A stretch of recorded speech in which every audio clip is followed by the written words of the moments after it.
Alright, so just yesterday, a famous YouTuber with close to 30 million subscribers have launched a new AI startup, and it's called AI Fiesta, and it allows users to use and compare the responses from multiple AI models from the same window. So basically, you can use GPT, or let's say GPT-5 for example, Claude for Sonnet, DeepSeek, Perplexity. You can send a message and use all these AI models at once, compare the responses and take it up from there. And this is the core functionality of the AI startup that the YouTuber has created. And today in this video, I'm going to recreate the exact same startup in less than 30 minutes. And we will include all the complex features like authentication, database integrations, and also the actual functionality of interacting with multiple AI models and comparing the responses in real time as well, all within single interface.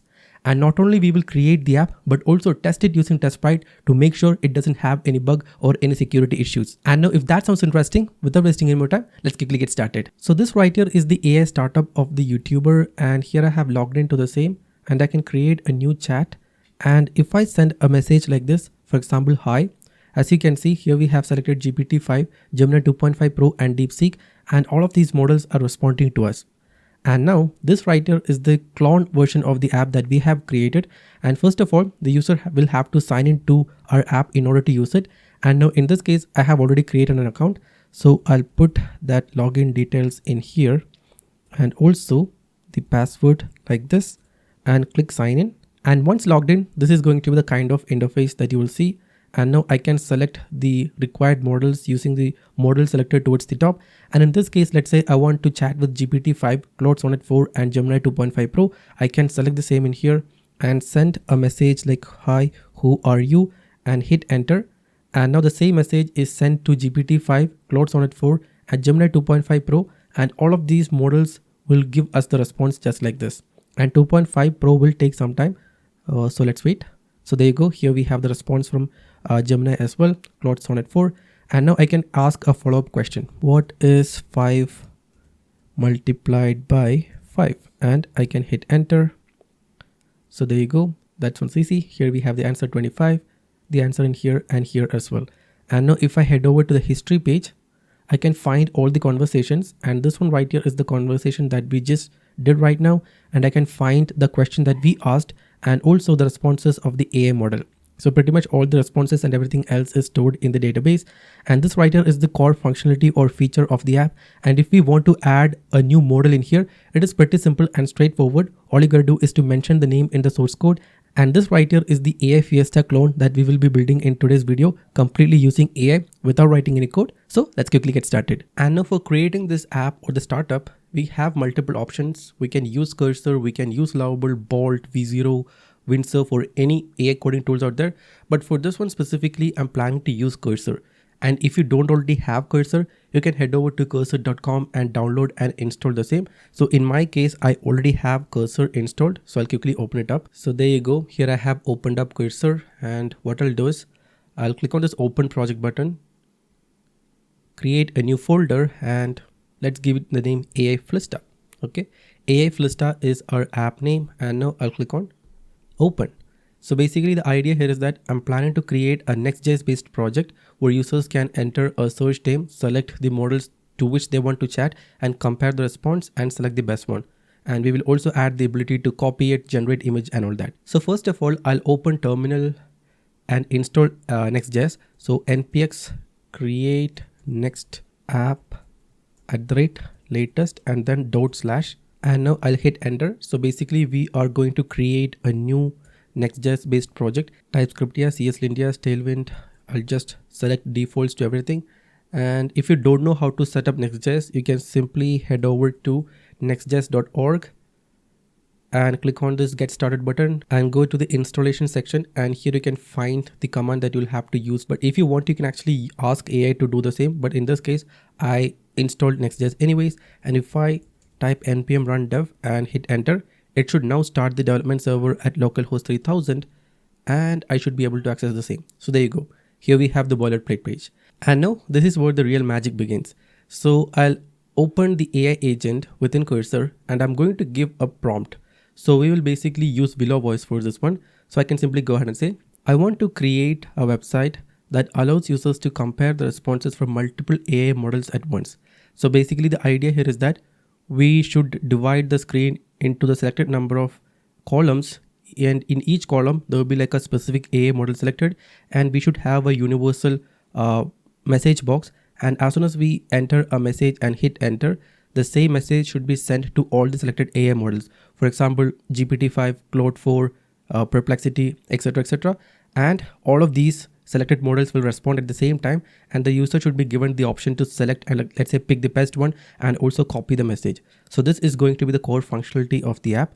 And as for implementing all these models, we are actually planning to use Open Router. So this right here is the initial prompt I'll give, and the models that I want to use in the platform are, and let's say GPT-5, Claude 4 Sonnet, then let's say Gemini 2.5, and maybe also let's say DeepSeek. So if you want to add more models, you can totally do that. And for actually using all these models within our app, we're actually planning to use Open Router. So OpenRouter.ai is a platform that allows you to access a lot of different AI models all within one platform and one API interface. So if I move over to this models tab right here, I can now search for GPT, and there you go. Here we have GPT-5. I can search for Claude. We have Claude 4 Sonnet in here. And if I let's say search for DeepSeek, we have that as well. And now this is what I'm planning to use. So yeah, we have given the initial prompt and also the models that we want. And I'll click, okay, before clicking send, I'll also mention I have already set up Next.js. Take it up from, oops, here, okay. And now I'll hit enter. And now what happens is that the AI within Cursor will go ahead and analyze the prompt that we give and create a plan, or let's say a to-do list, and then implement all the features one by one. So right now it has created like 7 to-do items. So the first one is that analyze current Next.js project structure, install ShadCN components, create the main comparison component, universal message, Open Router API. All right, so pretty much all of that looks good. Okay, it is now trying to install a couple of packages. I'll click on run. So we have all these packages installed, and it says it is creating the utility files and components directory structure. Okay, and now implementing Open Router, or let's say AI models via Open Router, is pretty simple and straightforward. For example, all you gotta do is to, let's say for GPT-5, I'll select the same, and the cost is like $1.25 per million input token and $10 per million output token. So what I'll do is I'll click on this option called as API, and if I scroll down, I should be able to find the implementation for the same. So basically I'm planning to use this OpenAI TypeScript integration right here. So all you gotta do is to copy this particular snippet and then use it. We'll be using OpenAI package for the same. So any which ways, let's see what Cursor is up to. It is done with like 2 tasks. All right. So after implementing the core functionality, we will also implement authentication as well. But before that, we will also make sure to test our app to make sure it doesn't have any bug. So let's wait for it. All right. So seems like the initial version of our website is ready, and now it is starting a dev server at localhost 3001. Okay. Now it says API key required. Okay. So the thing is that we need to add a couple of API keys, or let's say environment variables, into our .env.local file. So let's say, okay, maybe I can make this window a bit bigger. I'll click on this keep all button, and there you go. It says you'll have to input your Open Router API key in the .env.local file. So I'll copy the same and now create a new file called .env.local in the root, and then paste the same in here. And next up, we need to grab our Open Router API key. Okay, so I'll head over to my Open Router account, head over to keys, and then click on create key, and let's say AI Fiesta, create, and there you go. Here we have the API key. I'll copy the same, open Cursor, and enter the key in here. Looks good. And maybe I can close this dev server, and here we already have it running in localhost 3000, and this right here is the UI of the website for now. All right, so I need to make a couple of changes.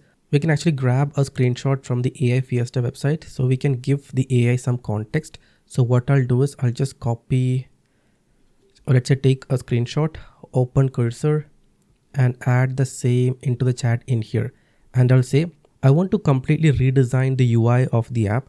So I want the message input box towards the bottom of the screen, and all these chat boxes like individual models, chat, UI, or let's say chat boxes should be horizontally aligned one after the other towards the top.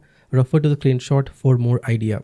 And also make sure to add some colors and give the UI a futuristic and modern vibe. So I'll click on the send button. So basically the UI of the app it has generated for now looks very basic, and also the message boxes in here. So basically I want to move that down to the bottom and also change the overall UI. So what I'll do is I'll wait for the AI to make all these changes and I'll see you afterwards. So there you go. This right here is the redesigned version of our app, and to be honest, it looks far way better. So towards the top, we can find the option to select the model to which we want to chat. So here we have GPT-5, here we have Claude Sonnet 4, 2.5 Pro, and also DeepSeek. And look at the UI. It is far way better. And now I can send a message and interact with the AI is what I guess. So let's try sending a message. I'll send hi and hit enter. And let's see. Okay, so we have some problem with Gemini 2.5 Pro. Rest of everything is working. And to confirm each and every model is indeed working, here I have opened up the open router activity page, and let me quickly refresh the same. Okay, so we are using DeepSeek R1, Claude 3.5 Sonnet, and GPT-4o. Okay, so these are the models that we are currently using, but in the app it says GPT-5, Sonnet 4, 2.5 Pro, and DeepSeek. And the next thing that I have to do is to head over to, let's say, models page and copy the exact name of each models. For example, GPT-5, I'll click on API, and now let's say the model name for this particular model is OpenAI/GPT-5. Okay, so what I'll do is open a new chat. The model that you're using right now is not correct. Use the below given model names. And now this is for GPT-5, and then we need Sonnet 4 API. Okay, so this right here is the name of the model. I'll add that. Next up, DeepSeek R1 is correct actually. Next up, we need Gemini 2.5 Pro. There you go. I'll copy the same and add the same in here. And okay, maybe we'll also add the one for DeepSeek R1 as well. Okay, DeepSeek R1. Okay, so there you go. This one right here, I'll copy the same and add the same in here and hit enter. So basically, even though we selected GPT-5, Claude 4 Sonnet, and this is what we see in the UI, but under the hood, it is actually using GPT-4o, Claude 3.5 Sonnet, and DeepSeek R1. And we also have a problem with this Gemini 2.5 Pro model. So we have given all these AI models right now. And there you go. Cursor has updated it to use the new model. Everything is updated is what it seems. I can refresh the app and select all 4 of them, and I'll send hi, and yeah, okay, I'll click on send and let's see. Okay, GPT-5, Sonnet 4, DeepSeek R1, and still we have some problem with Gemini 2.5 Pro. Okay, it still says thinking. Okay, there you go. Here we have responses from all 4 of these models. And if I refresh just as to make sure we are using the right model, there you go. Gemini 2.5 Pro, R1, Claude Sonnet 4, and also GPT-5. Yeah. Okay, so there you go. The core functionality of the app is now indeed working. So we can go ahead and ask, let's say, okay, who is the founder of Apple? And I can hit enter and let's see. There you go. We have streaming responses in there, and all the models are now giving us the answer. And that is an interesting one.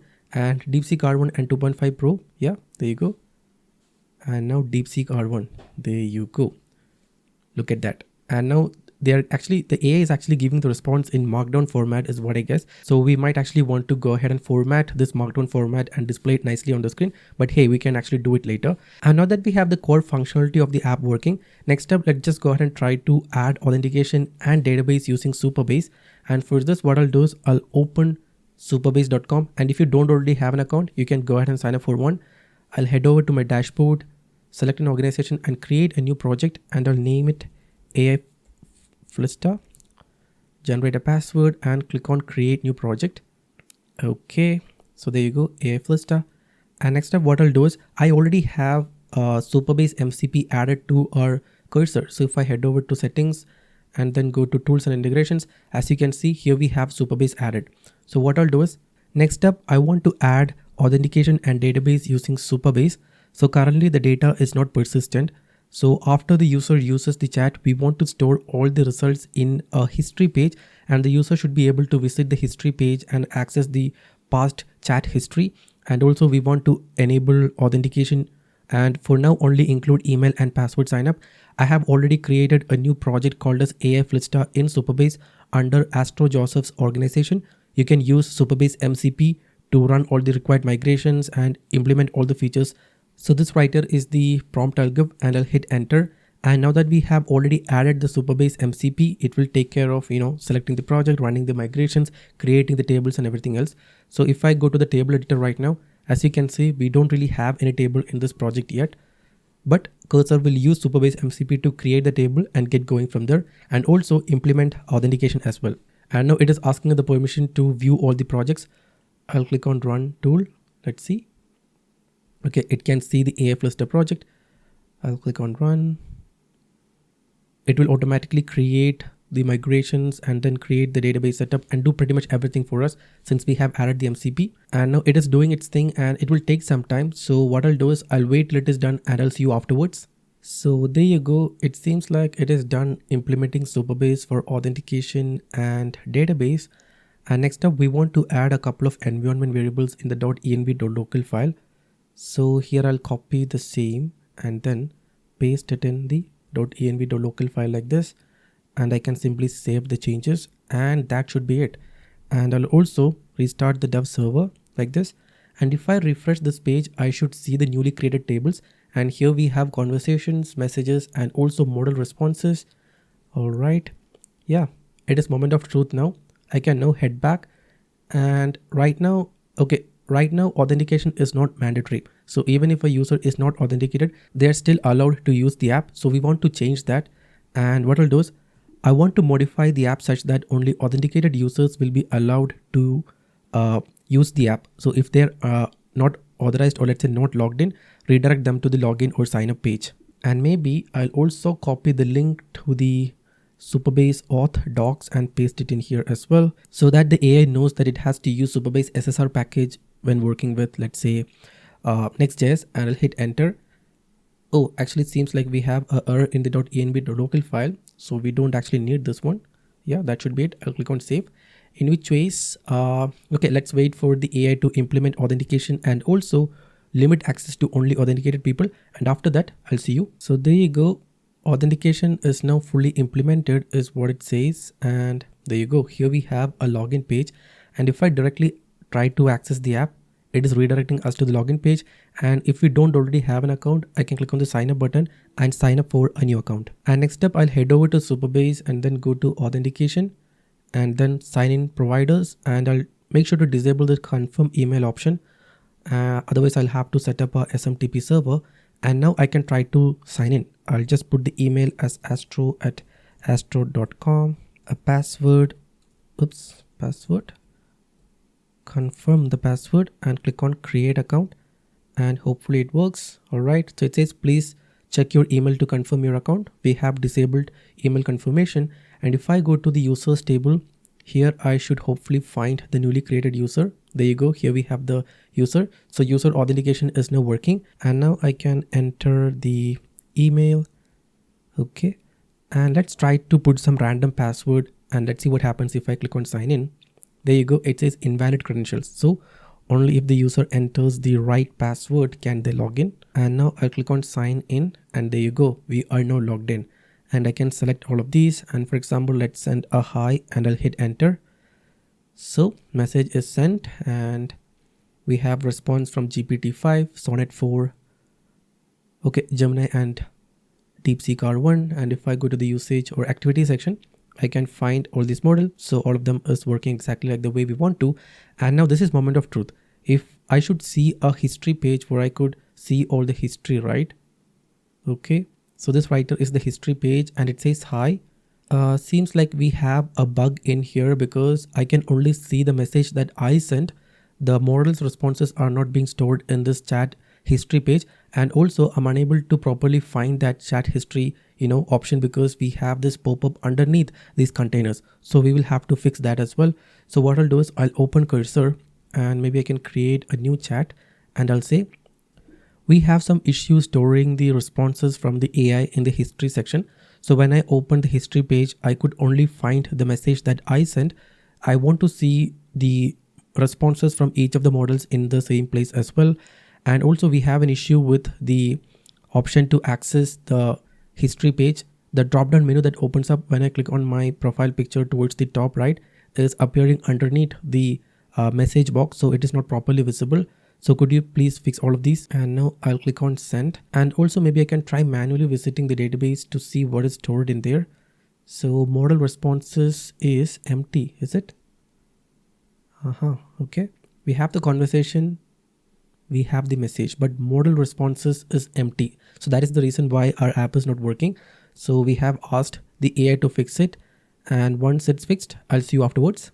So seems like all the issue is now fixed, and if I refresh, and let's say I want to use 3 of them, that is GPT-5, Sonnet 4 and Gemini, and let's say what is your name, oops, and I'll hit enter, and let's wait. Okay, GPT-5, Claude, I do not have a name. I'm a large language model trained by Google. Okay, whatever. So 3 of these models, that is GPT-5, Claude 4, Sonnet, and also Gemini 2.5 Pro has given us the response. And now it is moment of truth. If I go to the history page, there you go. Here we have the entry that is what is your name. And if I click on the same, there you go. Here we have the answers provided or the responses by each of these models.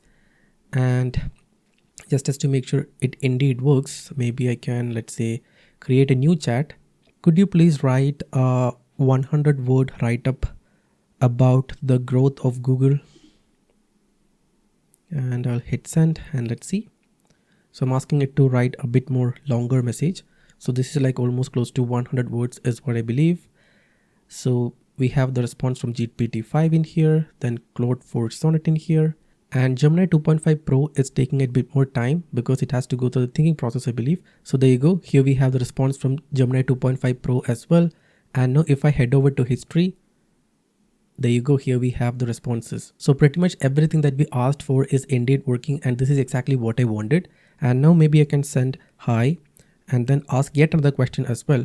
For example, let's say, okay, what is 2 plus 2, and then hit enter. So we basically have a follow-up question as well. So and now if I go to history, open it up, there you go. Here it is logging both the conversation. So every time we add a new conversation, or let's say ask a new question, the same will get appended to the same history page. So this is also one more important feature. And by now we have our app fully working. So if I copy this address and open incognito mode and try to visit the app directly, I can only proceed forward if I actually log in. So that is one important thing. So only authenticated people will be able to use our app. And just like that, we have a fully working clone of AI Fiesta. And now the only 2 things that are left to implement are actual payments and also image generation. And now if you want to implement image generation into this app, you can actually use any APIs or let's say models from replicate.com. They have quite a lot of them like Flex, Imagen, Midjourney, Ideogram. We have a lot of options and it is pretty simple. You can follow the exact same steps and implement the same as well. And by now we have a fully functional and working version of the app. But how do we make sure we don't have any errors in our app, and how do we test it? Well, you can actually use AI to test your app that we just built right now. For example, if I go to testsprite.com, TestSprite is a AI-powered software testing agent that you can actually use to sort of test the app after you build it using AI. And now every time you build something using AI, it might not be 100% foolproof and it can have bugs or issues or errors, right? And now the good thing is that you can actually use TestSprite to scan your code and to find any bugs or security issues or vulnerabilities or whatever sort, right? And to test your app, all you gotta do is to head over to testsprite.com and click on this option called as Try MCP Free. And now it should take us to this page right here. Click on this install now button and now click on add to cursor, click on open cursor and then add the MCP server. So in this case, I have already configured the TestSprite MCP tool, and as you can see here, we already have it. And next up, I'm going to give a prompt and I'll ask the AI to use TestSprite MCP to check the front end of our app. All right, so that is basically the plan. So what I'll do is I'll simply open a new chat and I'll say, next up, I want to test the front end of our app using TestSprite MCP. That's pretty much what I have to do. So it says next up, I want to test the front end of our app using TestSprite MCP, and now I can hit enter. So basically TestSprite is a AI powered testing tool that will take care of all the testing activities for you. And now if I log into my account and I can click on this all test option to find all the tests that I have done from this account and also MCP test as well. And now in this case, I'll click on this run tool and it opens up a test configuration page right here. So initially when you ask TestSprite or let's say AI within a cursor to run a particular test, it will open up an interface like this and you'll have to click on that button. And now it says testing configuration. And in this case, I actually asked the AI to do front-end testing. So if you want to do back-end testing or both, you can configure that in here. And as you can see, front-end is already selected. Scope looks good. And test account username and password. So in this case, we actually want to give the username and password in here. So I'll enter the same and also the account password in here, port 3000 and all that looks good. And I'll click on continue. Okay, it is now asking us to enter the product specification docs. Okay, no issues. I'll click on this new button. Can you create a product specification doc for front-end testing for this particular app? We can ask cursor itself to create a specification doc. So let's wait for it. So there you go. It is now creating this front-end testing prd.md file. And this is the doc that we will upload to this test configuration page in this area right here. So let's wait for it. So there you go. Here we have the MD file ready. So I can keep all, and this right here is the file. And next up, I'll go ahead and head over to Astro, AI Fiesta, find the MD file and open it up. And now I'll click on continue. And okay, so that page will automatically close. And now if I head back to cursor, it says perfect TestSprite has been bootstrapped successfully. Okay, and now it has created all these plans and now it is trying to execute, like generate the code and do the actual execution of the test. And okay, all I gotta do is to click on this run button, and as you can see, the testing has started. And since it is a front-end test, it will take some time, and in total we have around 14 tests to be done. And next up, what I'll do is I'll wait for TestSprite to complete the test and I'll see you with the results soon. So there you go. So TestSprite is done executing all the tests, and as I can see, it has done around 14 tests, and out of it only 4 tests is passed and we have like 10 of them failing. So 10 tests failed and 4 of them successfully passed. And now it is creating the MCP test report.md file, which will have all the information like, what it did, what was the error that we got, what is the issue, and also how we can fix it as well.